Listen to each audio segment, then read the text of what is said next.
from our audience. Yoni, what was the mood about Netanyahu on October 7, or on the morning of October 7, and what is it now? I don't think it's varied from pure, utter disdain, hatred, anger. I'm not saying I remotely agree with any of those emotions. I think I'm the only person. I'm struggling to find another person who shares a view with me on how hard members of the Israeli administration are doing it right now, including Bibi. But it's interesting what was dividing Israel in relation to the politics of the moment. So in the initial days, there was great anger with Bibi because, well, it happened. October 7 happened, and that was clearly an enormous letdown. Obviously, people were very upset about the dropping of the ball by the security services. But inevitably, people will look at the leadership and blame the leadership, and that's what was happening in the initial days. As the months wore on, I noticed a bit more of a schism between the plan of attack in terms of going into Gaza. I don't think many people in Israel fault Bibi for going in. In fact, I think he's right when he says the country is behind him, and that's certainly reflected in the polling and in the conversations that we've probably all had with people who are in Israel and elsewhere. I think the problem for Bibi is that we have 134 hostages, people who are being held hostage in Gaza, and that includes some people who are no longer alive. And there is a huge swell, there is a need on the ground in Israel, and we're seeing it in weekly protests, often twice weekly protests, in all parts of the country, to bring them back at all costs.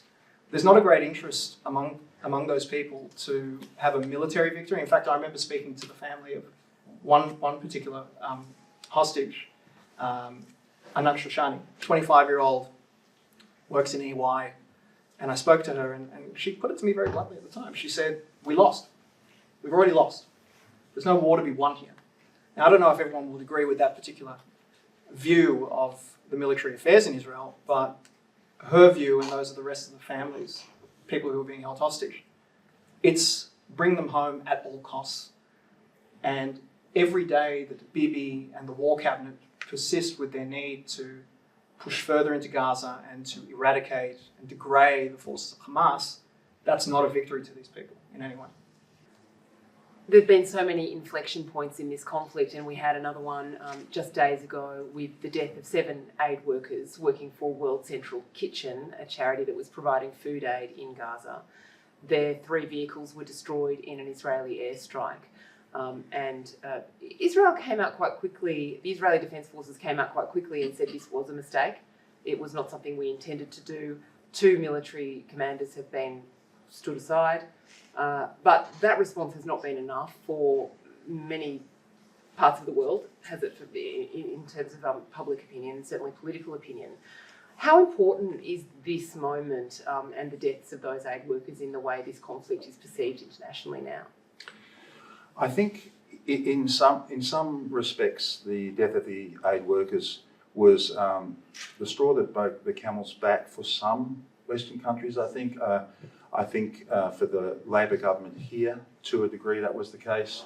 For the Biden administration, that was the case to agree. But you've got to look at the fact that this was a build-up of frustration on the part of the Americans towards the Netanyahu government, which had been building and building and building, and then this happened, and that was the moment when you had Joe Biden come out and say mistakes are being made. We need changes. We need to emphasise civilian safety over military operations. I mean, that's a very big thing for the United States to say. And then, of course, we had the anger here with Penny Wong and the rather very strange, in my opinion, decision to have a special investigator to be allocated here to try to deal with the IDF. I mean, I just didn't see the point. I think it's very self-defeating to do that and fairly provocative. And then, of course, we had the big statement by Penny Wong about potential, unilateral recognition of Palestine. Now, the timing of that, you can only think is linked to the anger within the Labor government about the circumstances with the aid workers, and that's something which, as I say, has been building. That's why I would describe it as a straw that broke the camel's back as far as the reaction goes, not just that one single incident, as terrible as it was. We're seeing a lot of questions about this from our audience, this speech by Penny Wong and the subsequent comments by Anthony Albanese. Yoni, how much do you think that was playing to a domestic audience here in Australia for purposes other than perhaps achieving peace in the Middle East? You know, since October 7, I've paid very, very close attention to what our government has been saying about the events of October 7 and the military actions thereafter. And I've really been hoping that cynical politics has not been coming into the decision making. I was really, really hoping that I wouldn't see a moment where it became obvious to me that this was really all about electorates in Western Sydney and Melbourne. And for a while, I really clung on to that. I was surprised in the days after October 7 when Penny Wong, the Foreign Minister, expressed her condolences and her sorrow for what had happened on October 7, but couched it by calling for Israeli restraint before Israel had done anything yet. I was surprised and perhaps even disappointed when in December Australia broke with our AUKUS partners and voted in favour of a ceasefire at the UN. I was appalled at the news of Mark Binskin, the senior defence official, former senior defence official, who's been appointed to report on the IDF investigation. I mean, to me, that is a slow build-up of a country that's potentially positioning itself as no longer the staunch ally that it used to be. When I was in Gaza, if I may just make this one last point, when I was in Gaza for the second time, I was there with Scott Morrison, the former Australian Prime Minister. And I was very eager to get his view on how Labor has positioned itself in relation to Israel since October 7. Because my view at that point was the Albanese government is desperately trying to position itself away from what the former Liberal government would have been doing at the time. And Scott Morrison said to me that he was rather gentlemanly in his response, so it was really a free kick for him. He could have said whatever he liked about the Albanese government and scored any political points he wanted. He didn't take the opportunity. Instead, what he said was that Labor's relationship with Israel is not as intuitive. And it's something that really stuck with me. I think what we're seeing from Labor are responses that are not intuitive and that suggest a positioning away from what, as I said earlier, a few sentences ago, a positioning away from what a former Liberal government would have probably done in aligning itself with Israel and its military action, and what Peter Dutton's doing at the moment in response. Cam, of course, any of us who've covered a Labor Party conference over the past 30 years knows that they've been arguing within the Labor Party about Gaza, about Palestine, for decades. This is an article of faith for Labor's left, which of course is in the ascendant at the moment. Penny Wong and Anthony Albanese are proud members of Labor's left. Certainly Penny Wong has talked for many years about Palestine as an important issue for her. How much do you think, of course now this issue is being talked about in every coffee shop. Gaza has gone from being an obscure obsession of the Labor left in terms of domestic politics in Australia to being a mainstream issue on Collins Street.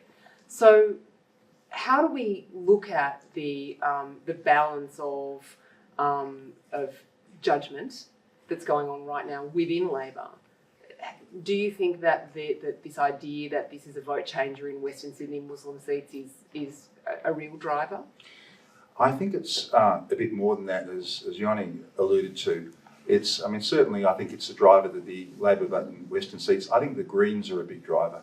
Labor really needs the Greens in the inner city seats, and they need to steal votes from the Greens. The Greens have a fairly, I think it's fair to say, an extreme position on Gaza and on Israel, and I think that is dragging the Labor Party to the left electorally. I think they're very much driven by that. They have a sense that a lot of young Australians are getting quite caught up in pro-Palestinian activism.